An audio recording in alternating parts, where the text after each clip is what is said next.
And we're live. There it is. What up, ladies and gents? Hey, it is Friday. Let's talk about making some money. How about that? How about that? Let's do it. Shut up and sit down. The Business Bros Podcast was created for you. Learn from the business professionals who come to share their stories. Find out what's working in business and social media, what's hot and what's not, straight from the mouths of successful entrepreneurs out there doing the real work. And now, welcome to another episode of Business Bros. There it is. 2 for 2 today. I love it. Hey, my 5 a.m. club says Fridays are now officially fuck yeah Fridays. Nice. So I'm throwing it out there. Anybody else wants to roll with it, we'll roll with it. So We'll go with it. Welcome to the show, ladies and gentlemen. Let's get this thing off and rolling. James. Yeah. Intro, baby. Here we are. It is round 2 for the Business Bros today. Our second guest today is passionate about business development with a 15-year track record. I almost said 5. With a 15-year track record of elite sales and financial performance in the events industry, this rock star guest has the experience, strategic thinking skills, and business network to help you achieve unimaginable heights. If you partner with today's guest for his business development services, he will leave no stone unturned when it comes to adding value to your business. So if you're ready to increase your sales without changing your business model through simple and effective adjustments, you will not want to miss this. Joining us today from the JDMR group, welcome to the show, Joe Remillet. Hey everybody, that was great, James. Man,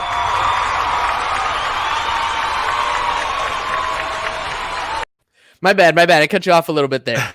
No, I was saying we just drive around town. You could just hype me up all pretty nice. I like that. That's how it works, right? It's like having your own theme music everywhere you walk around. Every time he does the intro, I feel like I got to rip the shirt off, put the belt over my shoulder, and like walk in the ring. Like, Right. Or like it's like the Jordan Bulls intro.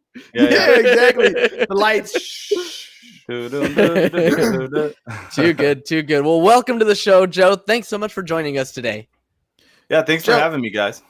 Joe, tell me about you, man. 15 years in helping people in sales and all that stuff. Was this like something you were like born into? You've been selling stuff since you were a kid, or something you grew into? Absolutely not. I was not born into sales. I didn't fancy myself a salesperson at all until well into my career. So obviously Joe Remillet, I am a small business consultant for the live event industry. I started in live events when I was fresh out of college. I went to UCSD and I got fired from Home Depot and I didn't have a job and I was kind of out there on my own. So I signed up to be a stagehand and basically unload trucks for a small production company in my hometown of Temecula. And that's kind of where it started. My love for the industry grew and I worked my way up the ranks. And from a sales perspective, I didn't realize I was selling, but what I was doing was I was negotiating artist writers down for my clients. So artists would come to a casino and there'd be $1 million worth of production requested. And it'd be my job to negotiate that $1 million down to something that my client could actually afford to bring in. We had lighting, we had staging, we had sound in the casino. Please use our stuff. So that was my first taste at negotiation with some of these tough business owners and clients and production management. And I realized at that point, I am a salesperson in a way. And then I kind of just continue to hone my skills on the other side, producing revenue and developing systems. Wait. And stuff like Hold that. up. You work with famous people who are coming from, artists come into casinos and you're trying to lower their budgets?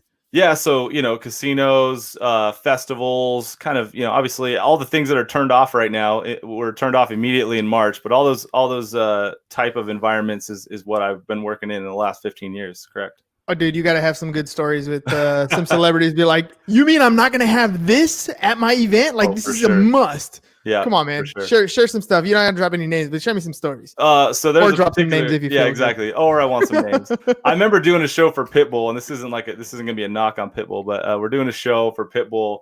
And Pitbull wants it really loud on stage. And not only that, he wants a ton of bass. He wants the speakers on stage to hit even harder than the speakers in the audience hit, basically.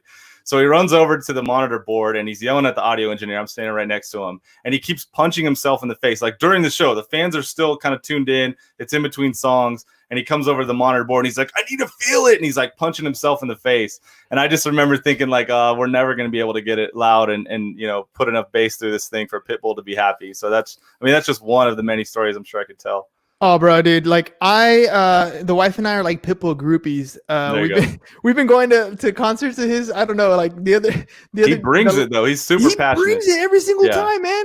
Yeah. I can understand why he wants that bass. Like he's just jumping on the stage the whole time. Like it's probably because he gets tired of jumping and he wants the bass to just like pop him up every single time. Exactly, for Now, sure. He definitely produces the energy. Oh, 100%. Like Mr. Worldwide over there. Yeah. And I'll give you a quick fun story about a Pitbull concert. One of my favorite concerts I went to was him and Kesha, and I don't know who else was on the show.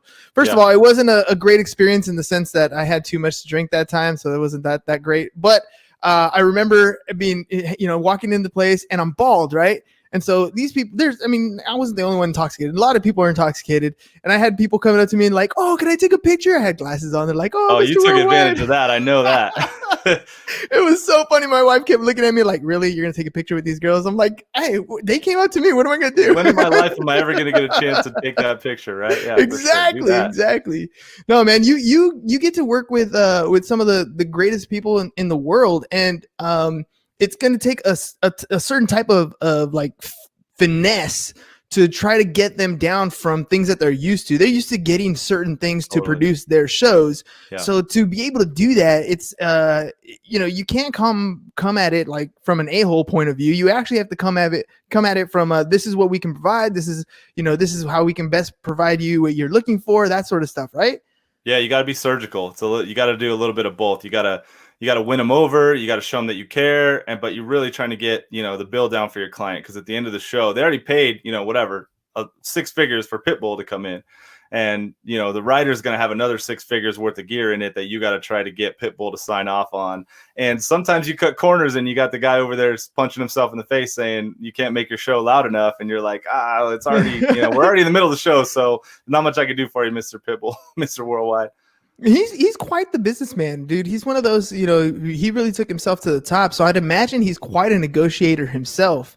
When you're doing these types of conversations, when you're having these types of things, do you find that a lot of times the things they bend on tend to be like, for example, like maybe you're trying to undercut on a cost at something, but you're able to provide him another value point that the casino might have as a benefit, as a perk for him, or other celebrities, where it kind of you're catering to their personality, you're catering to their persona, and they're willing to bring down price.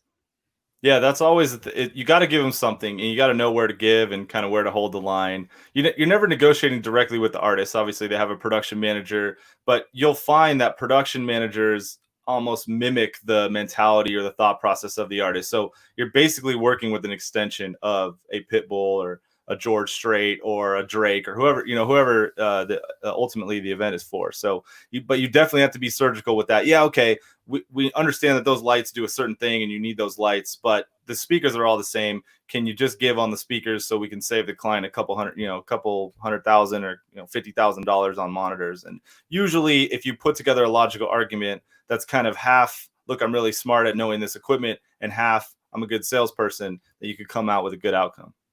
Now, everything changed for you, right? Like things shifted when we had to shut down events and that sort of stuff. How did that affect you? Like what kind of shift did you have to make? Well, things have been shifting for a while. So I haven't actually been in the concert business for some years, probably 5 or 6 years. Kind of gone back and done some quick consulting, but not full time. I've also done corporate events and festivals and conferences, so kind of all things surrounding events, certainly live events. So, but yeah, as you noted, in March, in the middle of March, especially in California, but really all around the world, everything that could be construed as a large event just turned off like a light switch. I mean, we've never seen anything like it. There's never been anything like it. And so I had just started my company. I'm obviously a live event business development consultant. And so my ideal client base just got the rug pulled out from under them. They had no idea what was going to happen next. They didn't know how long this was going to last. Guys, they still don't know how long this is going to last. So it's definitely a scary time for live event partners. And I kind of knowing that and understanding that, I hung my flag up. I put up my website. I reached out to people on LinkedIn. I did all the things that you do when you're starting a business. But my tone was like, hey, I'm here for you when you're ready. And I'm also going to diversify out and pick up clients in other industries, because at the end of the day, I'm a small business consultant. I can develop any particular plan for any particular business. So that's kind of what I started doing in March, is reaching out to other industries and saying, look, you got a vertical market that you want to approach. Let me build a strategy for you. Let me tune up your marketing approach. Let me work a project management system into your company that helps improve your bottom line or top line, depending on what type of company you are. So that's what I've been doing in the last couple months. You had to really expand your skill set, right? You were very laser focused, and literally your target got moved, right? So you had to open up Totally. and broaden a little bit. Yeah. What are you seeing from those businesses that you're working with right now that are requiring some of that consultation? Because I'd imagine, just like your industry, a lot of their normal day-to-day activities, their marketing strategies, their client base, their customer base, they all got their rug swept out from under them too. So they're having to revamp a lot, and it could be very overwhelming for a business. I know it can be very overwhelming for our business in trying to look at things and restructure things, having employees work from home, dealing with clients maybe not having a revenue stream to pay their bills, that sort of stuff. What kind of stuff are you seeing with the businesses you're working with? Well, so it ranges in, and I put this up on my social pages, but I kind of don't like the term essential business, because I think it's a slight to businesses that kind of got shut down, that you're not essential. I don't feel like that's the right way to say it, but there's certain businesses that are relatively unaffected by, the crisis or the pandemic. Some of them are actually improving because of the pandemic. And it really, all my clients are in a variety of different categories. Most businesses right now that I'm working with have slipped to the point where they had to lay off some people. They had to get their PPP loans, and some of the businesses I've actually helped with the PPP loans, and kind of how to strategize where you need to keep payroll, how many employees you need to keep on to maximize the benefit of the loan. But yeah, it kind of runs a gamut. Some people are half their revenue is missing, and they're just kind of trying to limp through this to get back to the good old days. Other people, they're down 20%. They kind of had to lean up a little bit, but there's not a cash flow crisis. They're still in business. They're still okay. But right now, because everything kind of slowed down, like I have some automotive clients, they're repairing cars. Well, guess what? No one's driving, so no one's really wrecking cars anymore. So their business slowed down to the point where instead of having 100 cars in the backlog, they have no cars in the backlog. They've caught their backlog, and now they're waiting for cars to come in.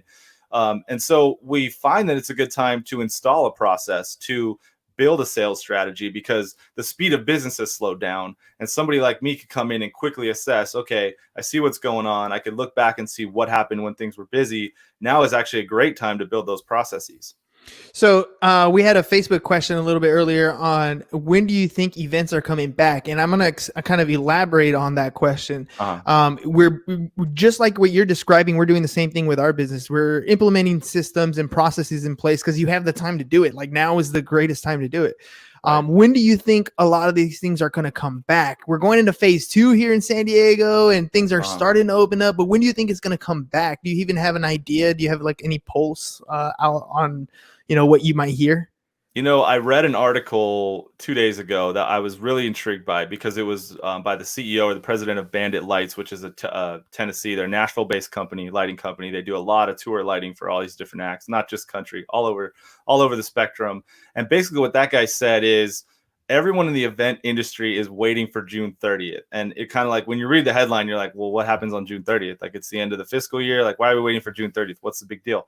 Well, June 30th will mark about two and a half weeks outside of all the heavily concentrated protests, all the Black Lives Matter movement that kind of just naturally put a bunch of people together in both indoor and outdoor close locations, some wearing masks, not really social distancing, kind of a lot of the things that events are surrounded by, right? So people in the event industry are thinking, well, if there's not a big outburst of cases or deaths because of that, then why can't we do events, right? Say what you want about your political affiliations, but Donald Trump is hosting a rally in an indoor confined location. So once again, people in the event industry are wondering, well, how come these things are okay and happening and we can't have a concert or a festival? You just saw Coachella went down for the rest of the year. So they had originally moved it to October, and everyone was kind of optimistic that they could pull that off. And they just pulled the rug on October and said, we're going to put it back in April of 21. And now everyone's like, well, who am I paying for? Who am I going to see? Did I just miss Frank Ocean for potentially the one and only time? So it's really a complicated question. And I love the question. I kind of think about that every day. But we're starting to see some innovative events come back. We're starting to see people do like drive-through concerts. That's working its way out to California from the Midwest area. They just had a really successful one, I believe, in LA. People were honking and as their encore, they were so excited. So, I mean, you're starting to see people do some innovative things, but I think what the question was asking is like, when can I go to a regular event, whether it's a networking event or a convention or a concert? I mean, everyone would love to go to a concert right now and share experiences with others. That just seems like it's still a bit of a question mark at this point. It's a question mark, but that answer you gave is very logical in itself, right? I mean, it whatever the case may be, people did gather in large amounts, right, to protest.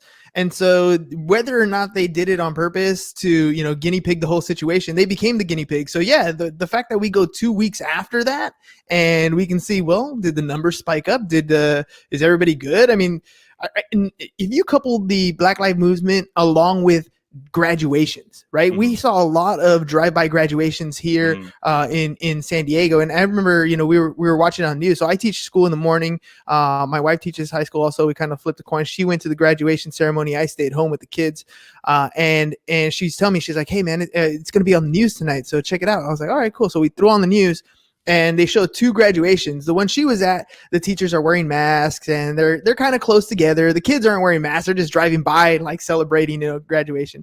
Right. But then they showed another city and they went down Main Street. And none of those people were wearing masks. Everybody was close together. So, you're right. You have 2 different major events in our country that have huge groups of people gathering together. In 2 weeks' time, when we have that period, we'll be able to judge at least whether or not, hey, this is we're okay. We can open up a little more. I like that June 30th marker. It with the logical argument, it makes me feel like a little more hopeful, right? At least we'll know, right? And if it goes south, then we'll be like, okay. I think that another thing that will solve is the riddle of, well, did we do all this for nothing? Like, did we overshoot this? We had some crazy projections and numbers, and everything shut down.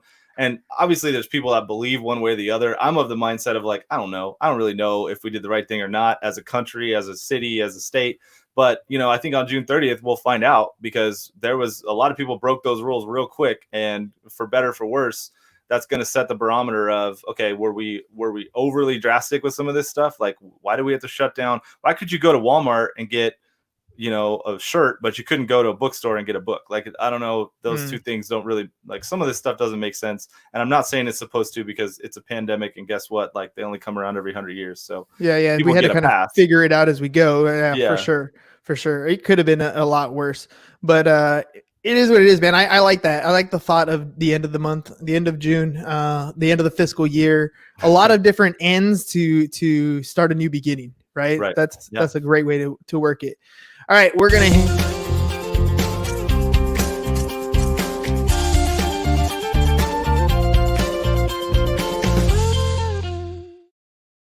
Were you actually about to do that? Yeah, that was perfect. You read my mind. I totally jumped you on it. I was like, all right, that's the end of that one. I'm going to jump right in. But then you were like, we're gonna. Anyway, I wanted a second shot at this one because I felt like I didn't give it quite enough. So Ham's insurance tip of the day for the second time is still earthquake insurance. So I think the message that I really want to get clear to people isn't so much that earthquake is a separate policy from your homeowner's insurance. I think most people do know that. I think what most people tend to forget is that earthquake insurance has huge deductibles. Okay, so be prepared. The lowest that I've seen is actually 2.5%. I've seen as low as 2.5%. But on average, you're going to see probably somewhere in the range of 10 to 15% deductible. So when your home is damaged because of an earthquake, you have a $500,000 home, your deductible is $50,000. So you're going to be coming out of pocket $50,000 before the insurance comes in and takes care of the rest. A lot of people might think, well, why would I get earthquake insurance if I got to come out of pocket $50,000? Well, because there's still another $450,000 that your home is still valued at. And if you don't have earthquake insurance at all, sorry, so sorry. And it's an exclusion on your policy and you will not be covered. So it's better to have some protection instead of none. But earthquakes are so, mass in volume. They cause so much damage around the cities and the areas that they affect that companies have to have these high deductibles so that they're not paying for all the little damages. They're only paying for the big damages. So there you go. There's Ham's insurance tip of the day on earthquake insurance. Be sure to get it if you don't already have it. Hit me up on Twitter at InsuranceBroHam.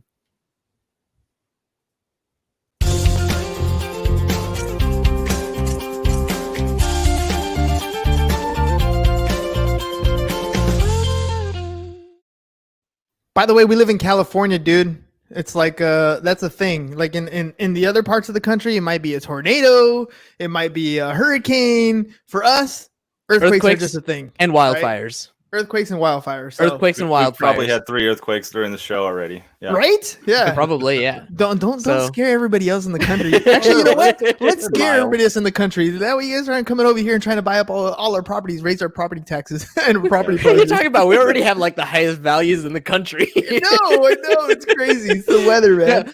Stay away. Don't make it worse. Don't make it worse. Right. Anyway, all right. Look, they're shaking right now. I'm just playing. I'm just playing. Back All to right. the show. Let's do 2 truths and a lie. You ready, Joe? Let's do it. Yeah.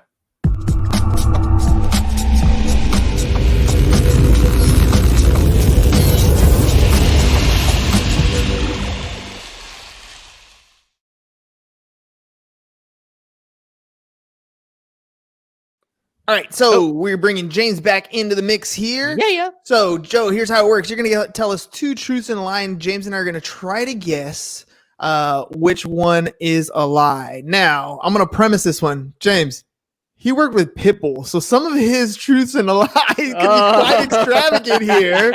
So we'll see what we can do. Here we go, Joe. Go ahead. Okay, so I had to write these down so I don't screw them up because I'm not a good liar. So number 1, I help my clients get $1 million in revenue since March 15th of this year. Ooh. That's post-COVID. Number 2 is I graduated college at 19 years old. And number 3 is I once worked at 90.3 Jammin' Z90 in San Diego. What? Z90? I remember Z90. Damn, is that still a radio station? I believe so, but is it's okay. It's called Jammin' Z90 though. I was wondering that as I was. I think it's just called Z90 now. Just Z90 now. No fun. Beats me, man. Anymore. I listen to the Business Bros podcast while I drive. There you go. just to critique yourself. Exactly. Just selfish plug. Yeah, exactly. Okay. Nice. So I'm gonna go with he knew Z90, so I'm gonna avoid that one. Well, I did live in San Diego for 5 years, so Okay. All right. I'm gonna go with college at 19. I'm gonna call that one a lie. James, what do you think? Which one do you think is a lie? Yeah, the same one. I'm gonna say college at 19. Yeah, I'm not good at lying. It's all good. It's all good. Like, man, the lie's hard. Like I could think of all kinds of stuff that people might not believe that's true, but it's hard to make up a lie. I actually graduated college at 20 though, so I was like, that's close. That is close. This is the first time that we got it right though. That is the first time, right? Suck. Bravo us. That was a softball. I lobbed you a softball. Yeah, it was. It was Friday. I didn't want to take it too hard on you guys. So, but trip out, dude. So you've helped your clients earn $1 million in revenue since the 15th, since basically COVID took over.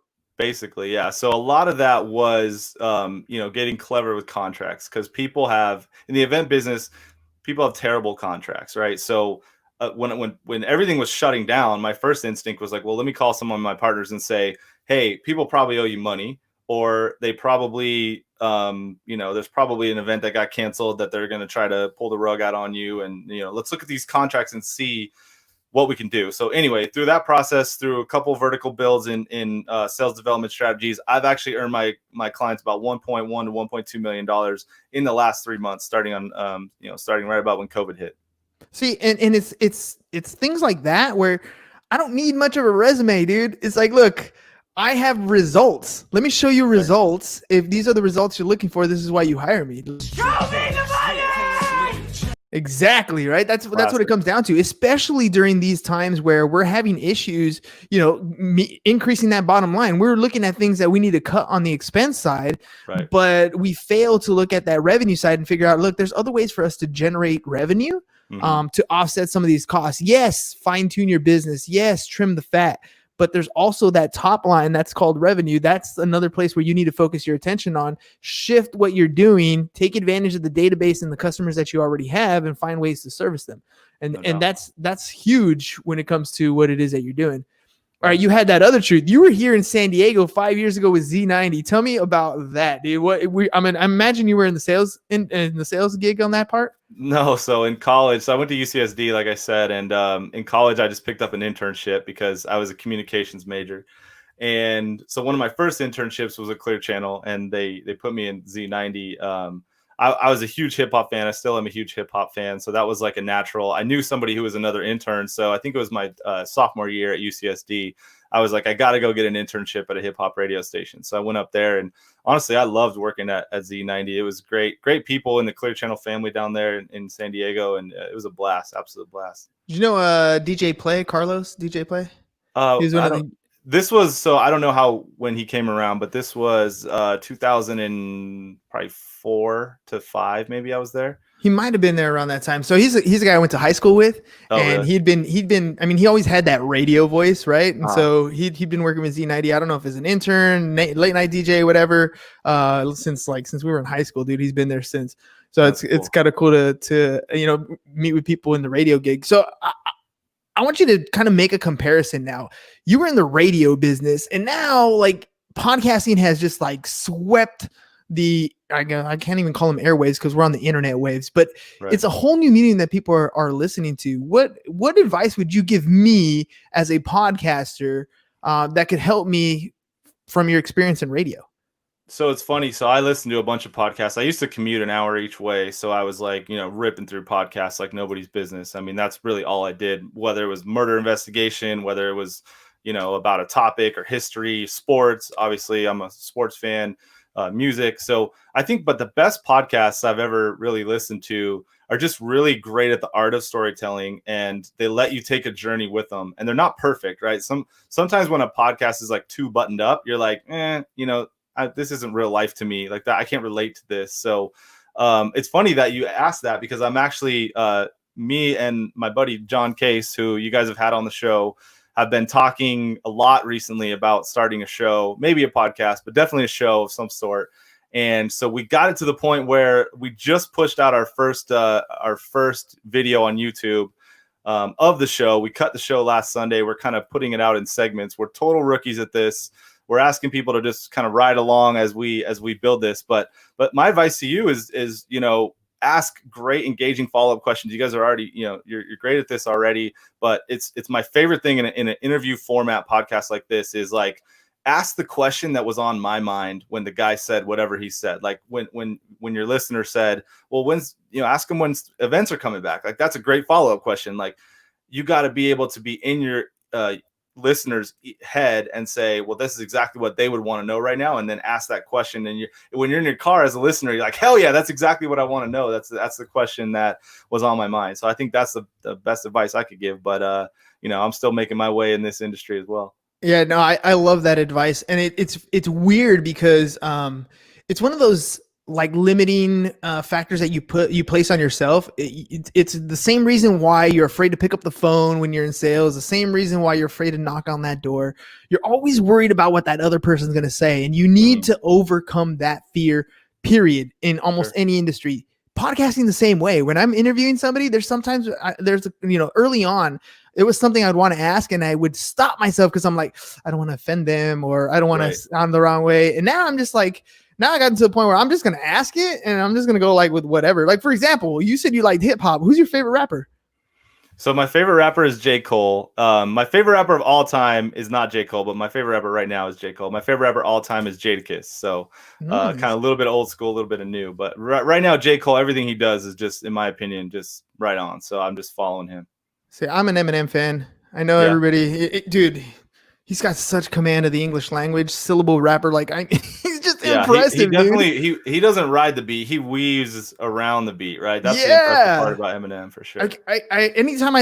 Anytime he's on a track with any artist, it's like that artist, you listen to him and they're like, damn, he's good, right? And then M comes and he drops his stuff, and I'm like, dude, he just blew Blows it out it of the out. water. Yeah, Like it's not even I don't fair. know how you do it. It's not even fair. That's exactly what I say every single time. My But kids will now be I in the know. car. But now I know which overlay needs to be added here. We need to throw your Eminem cover up here. Right? That's right. So I wrote a parody recently, or I mean, not recently, like a few months ago, and I redid the Real Slim Shady for Gary Vee. So the real Gary Vee. Dude, trying to write a parody and mimic Eminem is hard enough. Like I can't even imagine like being an artist and saying, hey, so M said he'll be on a record with you. I'm like, oh, sweet. Like, can you imagine like all of a sudden that pressure that you have, like your skill level? Bring it. Yeah, you think you're a pro because you sold millions of albums, but now you're with this guy who's a freaking rap god. Like, it's amazing, dude.